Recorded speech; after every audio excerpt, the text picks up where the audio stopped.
Hello YouTube friends and welcome to my channel. In this video I will share with you unboxing and a first look of a new Smith & Wesson knife that I came across when I did some of my research and purchase of some other knives, and I find it really interesting. So I got it, and I didn't realize that how small this knife is. So this is from the Extreme Ops series. The model is CK404, and it is a, I would say, a Gerber paraframe type of a knife, in where you have slimmed down stainless steel liners that are nicely skeletonized to give it a really nice lightweight package.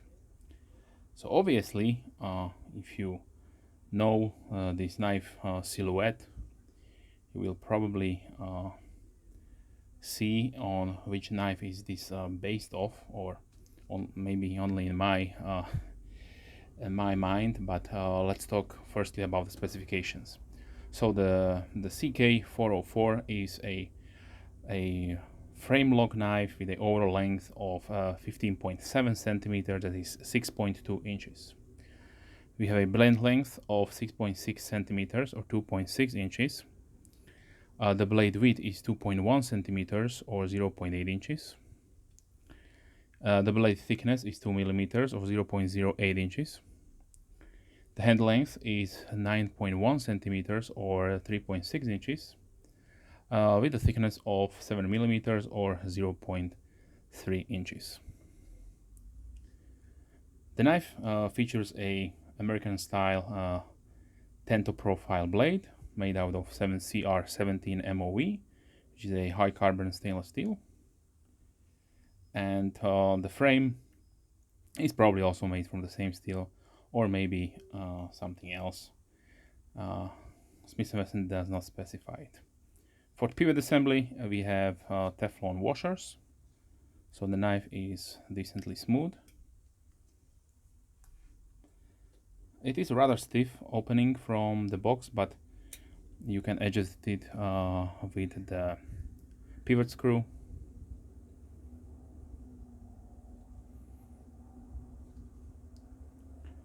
So like I mentioned, this is a frame lock type knife, so the liners are also, one of them is the lock.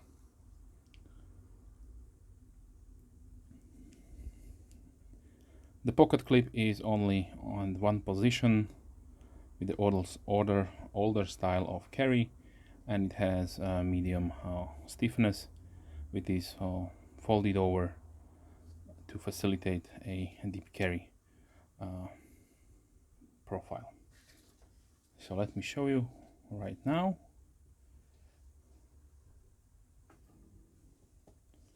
So it will go inside the pocket without any problems, and it's definitely hiding the knife really nicely. Please keep in mind, if you are carrying this one in your right pocket, that if for some reason the blade was snag and open, this could potentially do you lots of damage or harm. So I would probably suggest either carry it in your other pocket or have it in your 5th jean pocket, probably this way, so that it's facing away from you than towards you. They could definitely put the pocket clip somewhere here. Maybe you would lose the lanyard hole, but yeah.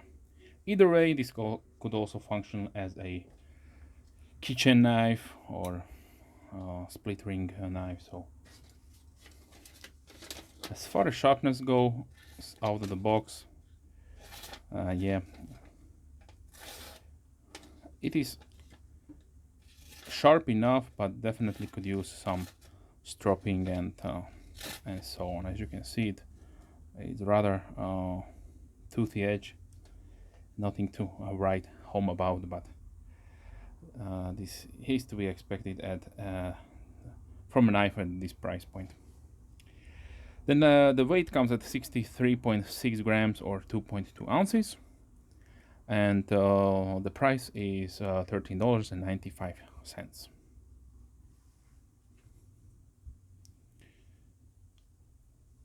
Okay, so now let's see a few size comparisons. So like I mentioned at the beginning of the video, this knife strongly reminds me on the Gerber Paraframe platform. Most of those knives are probably drop point configurations, some with serrations, some we don't. I don't know if there is, or Gerber did made also a Tanto variant, but on this one we have a really nicely pronounced American style Tanto, which was made popular by companies like Emerson and Cold Steel, and for that reason here is the CQ404 Mini. So when I saw this knife, instantly the Mini or the CQ404, here's the full size, comes in mind. But I let to everybody to interpret the design for themselves. Here is the Spyderco Dragonfly in stainless steel.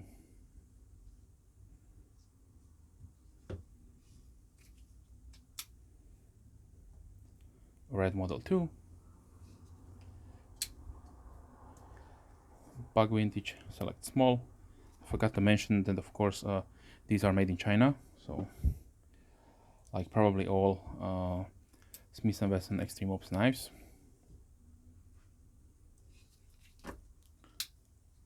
Here is Spyderco Delica.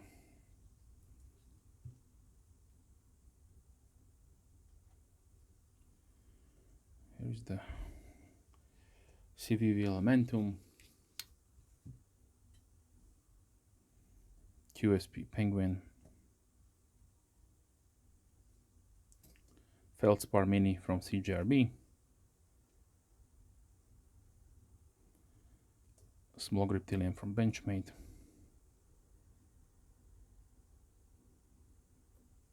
Petrified Fish 949X, the Small Warrior,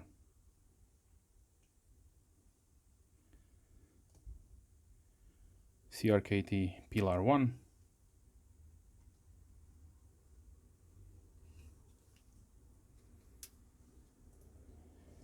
Kaiser Pinch,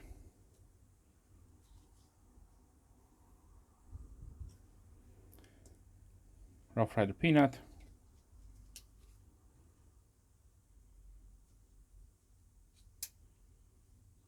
K-Bar Dozier Folding Hunter Small, and let's close it down with the full size K-Bar Dozier Folding Hunter.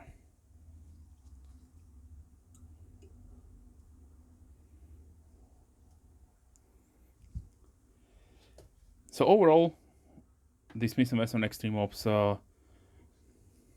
frame lock Tanto is probably a really nice, inexpensive option how to have something where you require a smaller knife. Maybe you want to place it in different kind of spaces, maybe around your apartment or house, or maybe in your car, and don't want to take lots of space. Then this is something definitely really nice and sturdy. So there is no blade play whatsoever up and down. This is a decently made, I would say, really nicely made knife from Smith & Wesson's. Do not be confused with all of those Smith & Wesson knives made in China that only copying the name, and those are garbage, most of them. But this is the official product from them. So yeah, you are definitely getting well worth the knife for the money.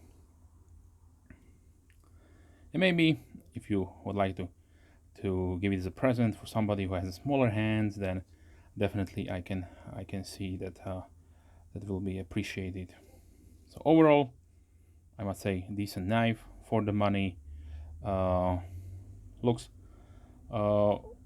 really similar to the CQ7, but that is something that we cannot change. So with that being said, if you have any questions, please leave comments down below. I'm more than happy to reply as soon as I can, of course. If you're a subscriber, thank you very much. Big thumbs up to you.